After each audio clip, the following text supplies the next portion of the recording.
I'm sure the sheriff's department knows about it. They have to. They fly their planes over here. That's a whole lot of habitat that was destroyed to make this crop. Yep, that is a button. Hello, this is Phil with Applegate Outdoors Adventures. Today we're driving out to a matsutake patch that I haven't been to in about 10 years to see what I can find out there. I am glad you could join me. Welcome. All the patches that I showed you in my last video are now under snow. Probably a couple feet of snow where I was getting those chanterelles. Today we will be heading to some low elevation areas near Cave Junction, Oregon. The farmers are over there cleaning up their hemp field. Looks like they let a lot go to waste this year. That's okay, I don't use it anyway. That humming sound you're hearing, I believe, is my transmission going out. So we will be making it there on hope and prayer today. That flashing off light on overdrive means trouble. Here we are pulling into my native homeland. I was born in this county 60 years ago. We are approaching the hills. I lived out here in these hills during my 30s. Well, for about 13 years I lived in a campground. I used to come into town to make money washing windows. I had a window cleaning route back then, and I went around all the businesses and had regular customers. And a couple weeks out of the month I would hit the road and go up the coast, stopping in every town, washing windows along the way. And I also lived off the land. I picked mushrooms and cedar boughs. During Christmas I made holiday swags and garland. Now I make my money building websites and lead generation. I have a fairly extensive background in computer science. That'll be a subject for another video. When I was checking my patch on Google Earth the other day, I noticed that there was a big marijuana field up on the ridge where one of my patches used to be. It is past the season, so there shouldn't be anybody up there today. I would be very surprised if there was. Oh, it's been a long time since I've been down this road. I'm glad it's still open to the public. And yes, I have a commercial mushroom permit today. Well, the old road is overgrown, but it is still here. Now it's marked by piles of trash. Wow, it's washed out pretty good too. I can remember driving back into this one. This looks like it happened quite a few years ago. It wasn't like this last time I was here. And the old road continues. The dirt bikers used to like to ride this trail a lot, but it doesn't look like any has been up here in years.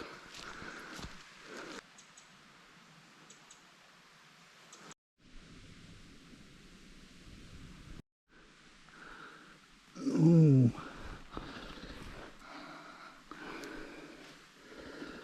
I'm guessing these might be candy caps, but I'm not sure. I will have to check with this later with my book.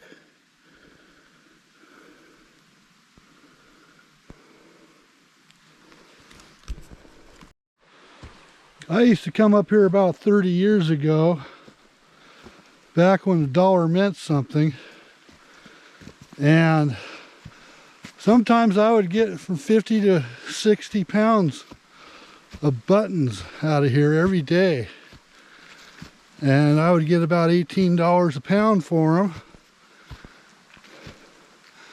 Now, last time I checked, the price for buttons was $6 a pound. I can remember making $15,000 in a season just up here in this hill. Of course, I was in a lot better shape back then. I could run this trail without even getting winded. Take it to the top of the hill. I would be amazed if I could even make it to the top of the hill now. And we have some conchs growing on the log.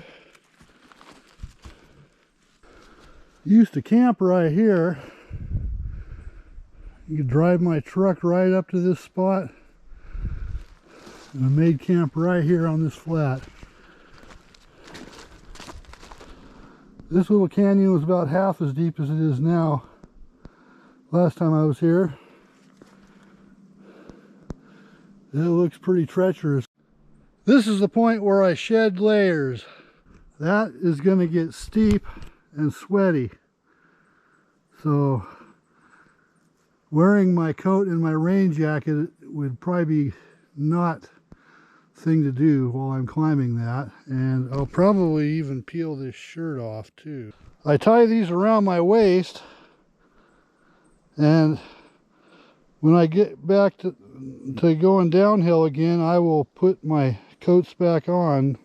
There are some slimy looking white mushrooms there, but a little tannish, but those are not matsutakes. Matsutakes are not delicate like that. Usually I get up around that bend there, that's when I start finding them.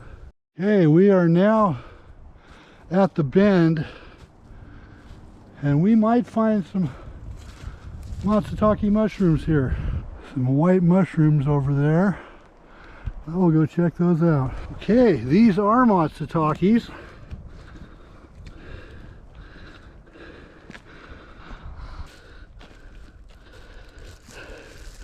Yep, that is a button. Number one. That's worth hauling out. Here we have a coral mushroom.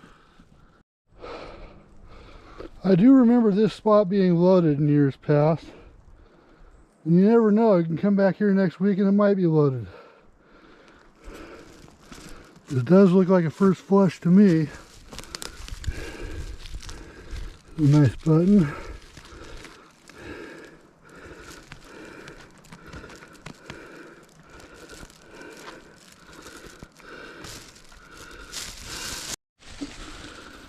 No, it's not a button.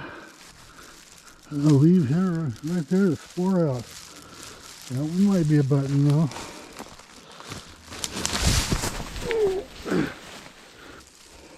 Steep and slippery here. This patch follows this ridge up to a little knoll where it kind of levels out a little bit.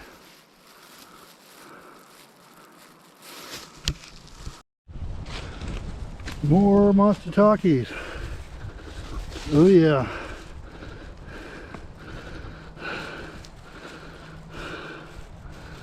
Oh, I'll take that one. A nice button.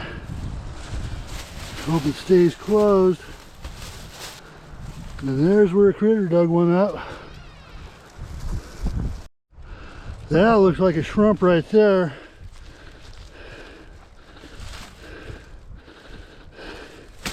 It is a shrimp, but not what I'm looking for.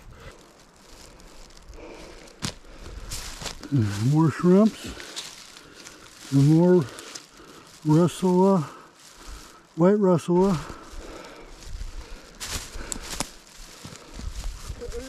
Used to be a nice little patch around this tree here.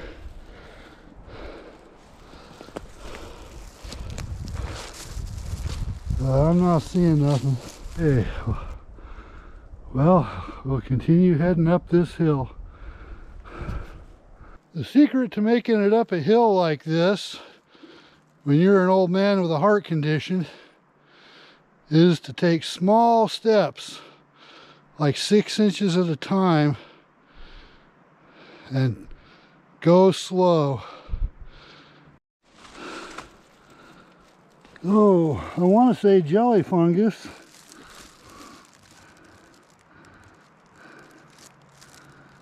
Doesn't look like witch's butter.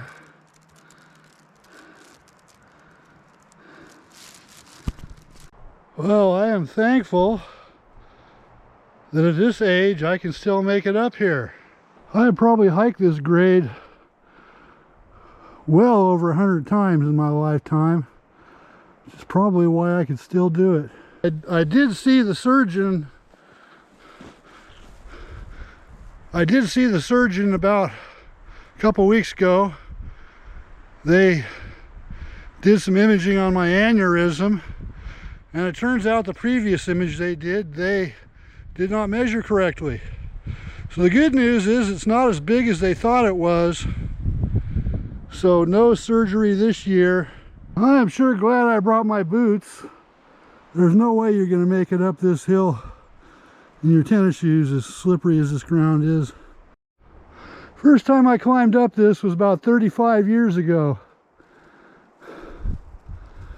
All the times I've hiked this grade since then, I never once thought I would ever be filming a video up here. Here's a little turnoff. Goes off to the left, and that is the way I go. That leads to the ridge. That upper one leads to the ridge too, but it goes the other way. It's getting windy, but I'm very thankful that it's not pouring down rain right now. Although that could change any minute. It's a good thing I brought my raincoat. A nice little patch right here.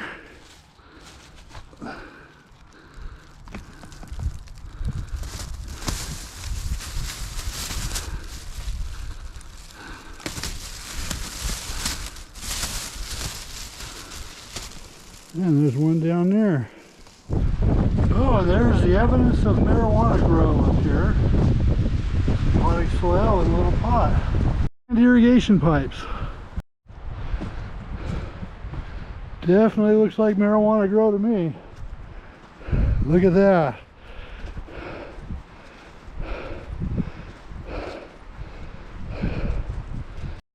And this used to be a nice little ridge patch before it got cleared.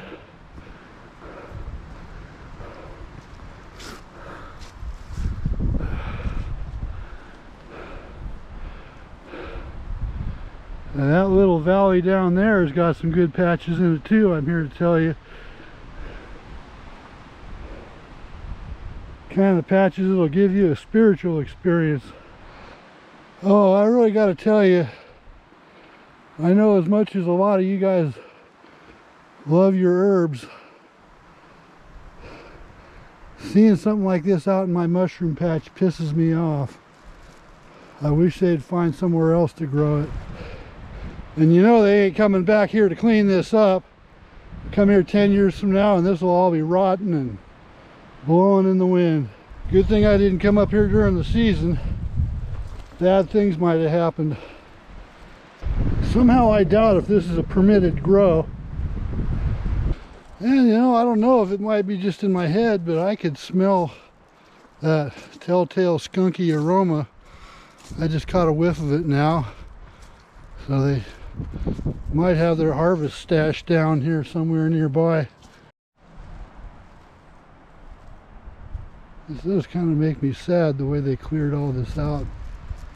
There used to be madrones growing right up to this road. Mushroom patches. Scotch broom.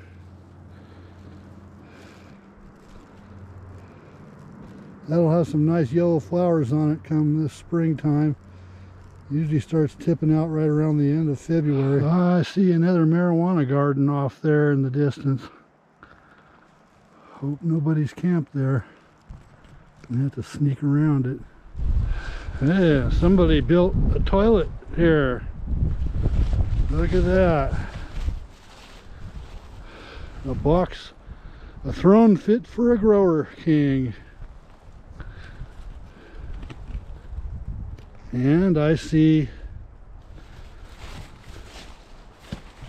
a pipe going down the hill. So there's probably another garden down there at the bottom of this little draw. You know, I'm all for property rights and property owners being allowed to do what they want on their land, as long as it doesn't affect the neighbors. That being said, though, this place has sentimental value to me, and I wish they would have taken better care of it. I have found the spring that's up close to the top of this hill where they're tapping the water from, and you know, I'm pretty sure that's probably not legal. Now if I were to follow this trail here, it would take me back down to where the car is at, but it gets really steep on the way down. I'm going to probably end up walking an extra mile just so I don't have to do that steep downhill.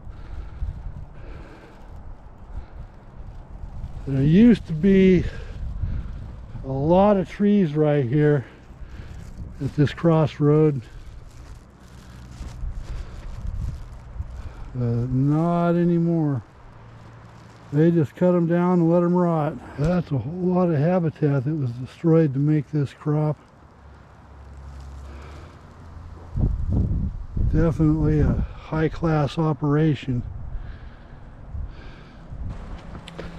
This is a piece of property I've always wanted to own. If I were ever to win the lottery or come into some money, this is one piece I would definitely try to get my hands on.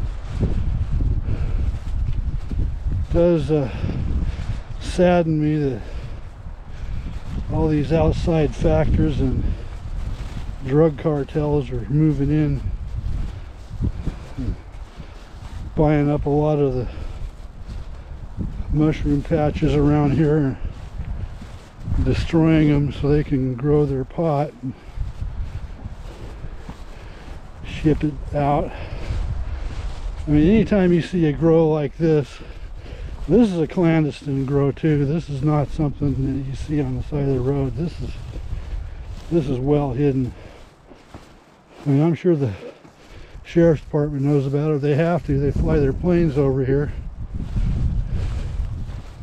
Dude, this one is, I'm trying to find the old trail. They seem to have obscured it.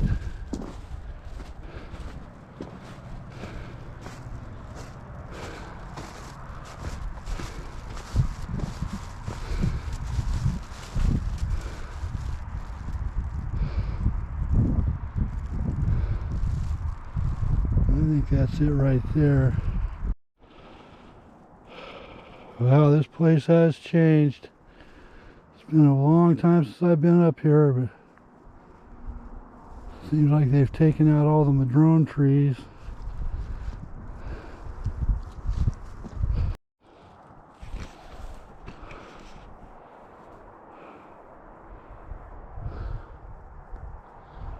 Where all these manzanitas are, there used to be old growth madrone everywhere. Pine and fir, like back in there. Real nice mushroom patch.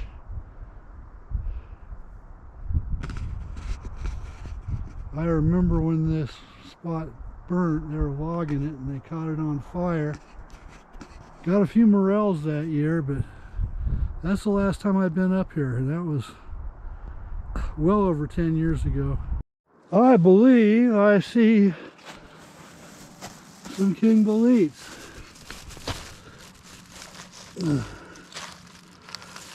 Well, not kings, but these are scabers. You can tell the way the green stains. But you know, I'm going to take them.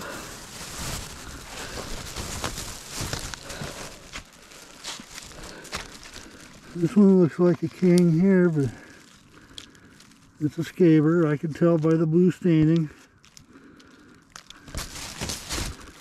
Scaber bolete. I have found kings here before. King bolete is also known as a porcini. These are not king boletes, but they are still delicious. I will enjoy cooking these up. And that is a red rasula.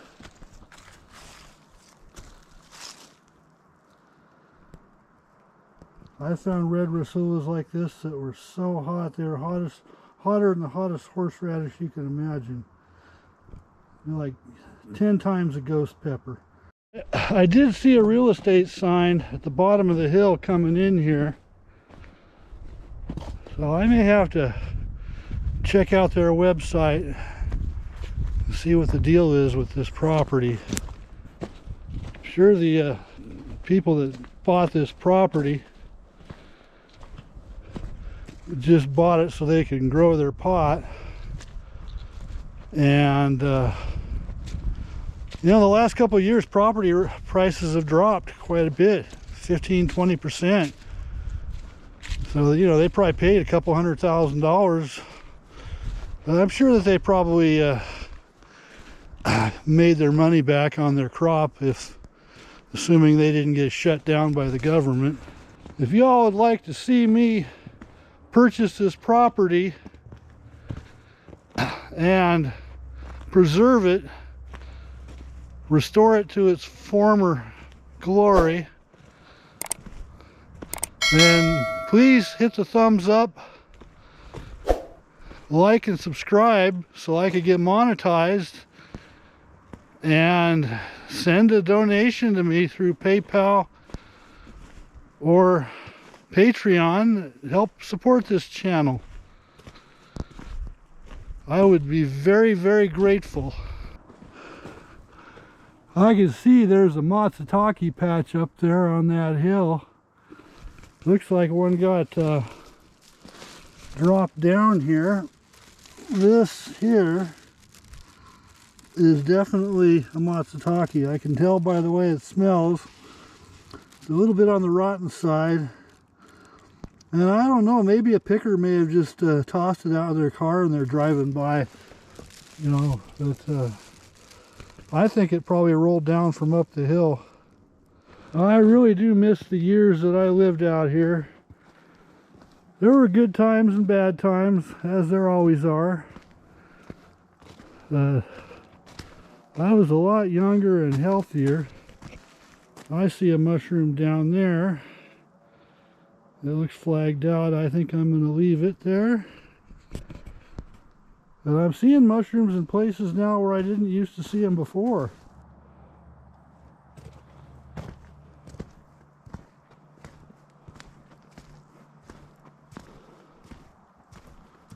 This little area still hasn't been spoiled yet. But I know there's mushrooms up there. Yeah, by now though, I'm too worn out to go up there and look for them for what they're worth. I have heard gunshots and voices down there at the bottom of the hill. I hope my car's okay and whoever's down there is respecting property.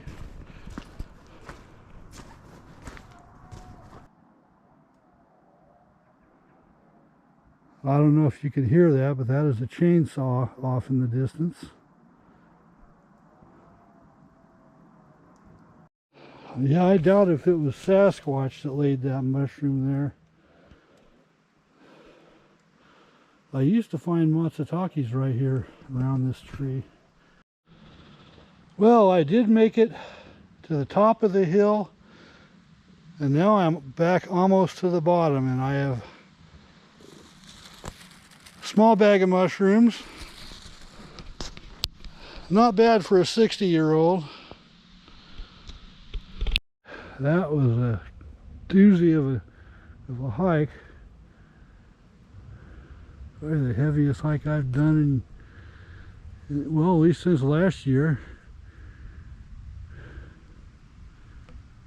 I think I'm probably going to leave this place alone for a few more years, unless the price of matsutakes goes up real crazy or something. But I will always want to come up here every once in a while, just because I love this area. If I did own this property, I would probably put campsites or maybe a small cabin or a shelter of some kind up where those marijuana gardens are now, and maybe utilize those pipes that are left behind to bring in drinking water for the spring, and maybe a vegetable garden too. Heck, why not? That one grow site, that last one I looked at, that would be a nice place for a house. Nice house pad right there. It'd take a 4-wheel drive to get into it though. The highest prices I've ever seen for these mushrooms was one day it spiked up to $1,500 a pound for buttons. And I can remember it was like $200 a pound for the really low grade stuff that they're only paying about 50 cents a pound for now. Most of that year the price stayed above $200 a pound, and I mean you could get $1,000 easy for a bucket full. I have not seen prices like that since then. I've seen it maybe go up to $20 since then a couple times, but you know, those were the days, that's for sure. That was probably about 25 years ago when the prices. Yeah, that was more than that. It was, yeah, probably about 30 years ago the prices went that high. Oh, I think it was 97 or 96. We had a big flood here, and it had snowed a couple feet in these hills. It was like a foot down here at the bottom. And I went to this little pool right here, and there was a big old salmon in there. Probably about at least 2.5, maybe 3 feet long. I would say it was a very large fish. But it was too beat up, otherwise I would have taken it. I just left it right there. And that's my fish story for the day. This place is for sale. Sure wish I could buy this. This is probably my #1 place I would like to buy, is this acreage here. This thorn bush with the crinkly looking leaves, this is called an evergreen blackberry. They are very tasty, and you don't see too many of these around anymore. Every now and then you'll see one of these in the mix with the Himalaya berries. But here's a pretty little, substantial little patch of the evergreen blackberries here, growing on the side of this road. And I'm happy to report my vehicle is still here. And here is today's pick. Matsutakes, scaber boletes. And, you know, I'm not sure what this mushroom is. It's got kind of a purplish tint in it. That might be one of them amethysta mushrooms or something that has a nice smell to it. I'm going to scrutinize this one further. Just a little warning about those scaber boletes, the ones that where they get a blue staining to them. You should not eat those if you've had alcohol within 24 hours before or after, because they will make you sick. Fortunately, I don't drink alcohol, so I will have no problem eating these.